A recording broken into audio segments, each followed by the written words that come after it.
Just imagine, you wake up one day and somehow you have gained magical powers. Something like this happens in our story today. At the beginning of the story, we see a girl named Rumi who used to run a very popular chicken restaurant. She never went to college because her mother raised her alone. Her father had left home when she was just a child.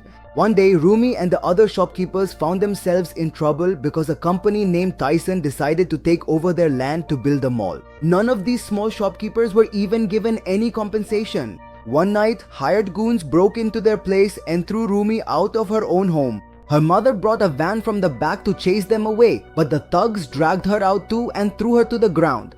She fell so hard that she lost consciousness on the spot. Rumi and the others immediately took her to the hospital where her mother died during treatment. At that very moment, a meteorite came down from the sky and struck the mountains. The impact filled the river flowing from the mountains with a strange power. The next morning, Rumi's father Shin also drank the water there, which tasted extremely strange. Then he went to the bank where he works as a security guard. He started feeling pain in his stomach, which was probably because of the river water. Then he taught the maid how to steal small items from the office. But the maid stole quite a lot of things in one go, which got her caught. Shin saw her, but he just went on his way. In the evening at a restaurant, his stomach started hurting even more. Suddenly, everything around him began to slowly float away.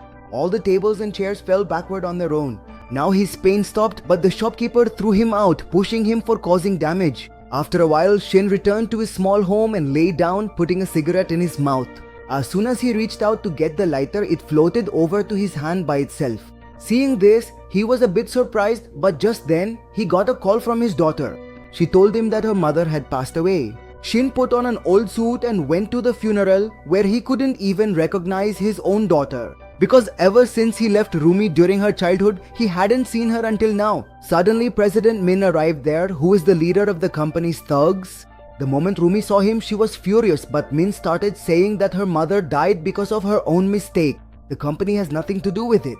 In her anger, Rumi was about to slam him, but her lawyer Kim stopped her. As he was leaving, Min arrogantly handed money to Rumi, but Rumi threw the money right in his face.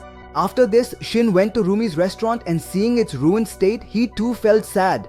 In anger, he punched the air, but because of that, a big pile of trash fell over behind him. At that moment, he remembered the incident with the lighter and rushed back home. The lighter kept appearing in his hand again and again, making it clear that somehow he had gained incredible magical powers. Within moments, he managed to make all the things in the house float at once. Just then, the idea of becoming a magician and earning lots of money popped into his mind. The next morning, after burying her mother, Rumi went to the market with her father and friends, where all the shopkeepers were hiding in fear of the thugs. Those people would come at any time and cause destruction, but Kim told the shopkeepers to stay calm.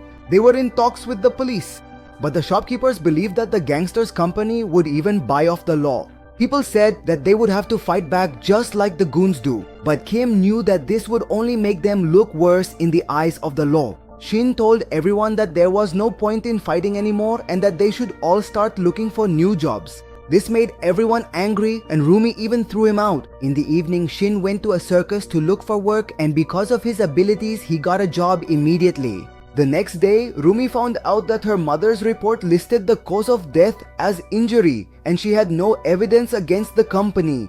The company even bought off those who had recorded the video with their cameras. Later, Shin came to meet her and said that now he was earning money, so Rumi should focus on completing her studies. He even performed a strange magic trick with a tie, but Rumi didn't believe him at all. She angrily said that by doing all this, he was just wasting his time because he had abandoned her and her mother when she was a child. That's why Rumi still hated him to this day.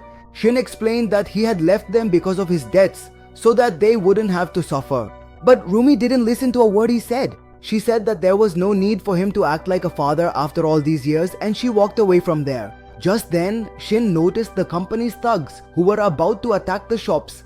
The shopkeepers also got the news and tried to block the way to stop the thugs. But those thugs broke everything and forced their way inside, starting to beat people up. Suddenly, Shin arrived there and using his powers sent all the thugs flying through the air, breaking their bones. Seeing his powers, they were stunned and all of them backed off.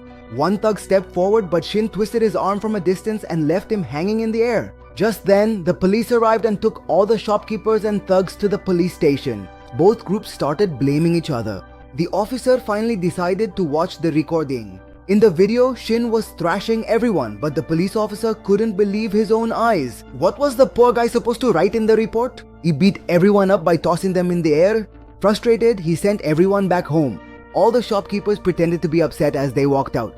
But in reality, everyone was extremely happy because for the first time they had defeated the goons. But Rumi was still angry with her father. Later in the evening, the goons sitting outside the market saw that trash was flying through the air on its own. When their own car started to float as well, they all ran away in fear. Actually, Shin was using his powers. With the help of his powers, he was creating a strong barricade so that no goon could reach his shops. When Kim asked him about his powers, he said that maybe his wife had sent these powers to him from heaven. Later, Kim told Rumi that her father just wanted to protect her. No matter how he is, the truth is that he loves her very much. Meanwhile, the goons went to their leader and said that now they wouldn't be able to take on Shin. The next day, Rumi made videos to ask for help from ordinary people and then agreed to talk to her father as well. She was afraid that because of these powers, Shin's body might get harmed. Meanwhile, the leader of the goons came to talk to the owner of the company. The owner called her own thugs and had them beat up the leader because he still hadn't managed to vacate the land, and she herself pretended to scream out of fear so that later the blame wouldn't fall on her. Now the owner wanted to get Shin out of her way at any cost so she could build her mall. That same evening, news of Shin's powers spread on TV, and the media presented him to the public as a North Korean spy. 2 days later, the police came to take Shin away because the bank had accused him of theft.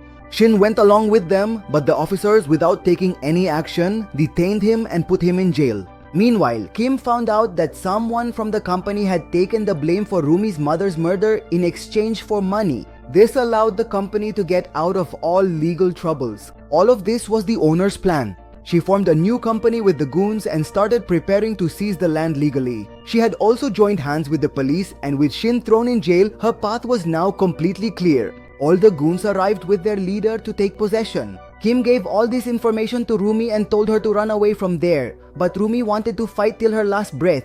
Meanwhile, the owner went to meet Shin in jail. She offered that if Shin started working for her company, she would get him released. Otherwise, she would make sure he was branded a traitor in the eyes of the public.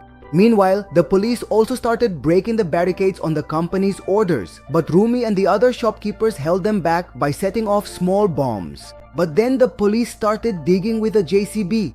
All the shopkeepers ran away to save their lives. Rumi saw that a man was trapped in the debris and she started to rescue him. Just then, there was a massive explosion. Both of them were thrown to the side and people came to help them. Eventually, the police managed to enter the market. Rumi, along with the other shopkeepers, was doing her best to keep the door shut. They had to reach the roof, otherwise the police would definitely throw them in jail. Meanwhile, in jail, Shin used his powers to snatch a policeman's phone and started watching the news about the fight. He couldn't leave his daughter alone once again. So he broke his handcuffs and using his power made a huge hole in the jail wall. He landed below through the window with a bang, and the first thing he did was twirl his finger and completely wreck the landlady's car. He slowly started to fly, and in no time he was soaring through the air. But he collided with a building and fell straight down. Once again, he thought of his daughter, and like Krish, he kept leaping forward, going further and further ahead. Meanwhile, Rumi and the other shopkeepers reached the roof, but one man slipped on the stairs and was left hanging. The police tried to knock him down by throwing water at him, but Shin arrived just in time and saved his life. Once again, he took a long leap to save more people, but because of the smoke, he collided with the police crane and accidentally fell into a room full of police officers. They all pounced on him at once, but with his powers, he pushed them all back in a single move. Shin once again flew off to continue his mission. Meanwhile, Kim was helping everyone reach the other roof via the stairs. But Rumi was late and the police officers captured her. The rest of the police officers also arrived and started beating up the shopkeepers badly. Arriving at the scene, Shin threw everyone away in a single move.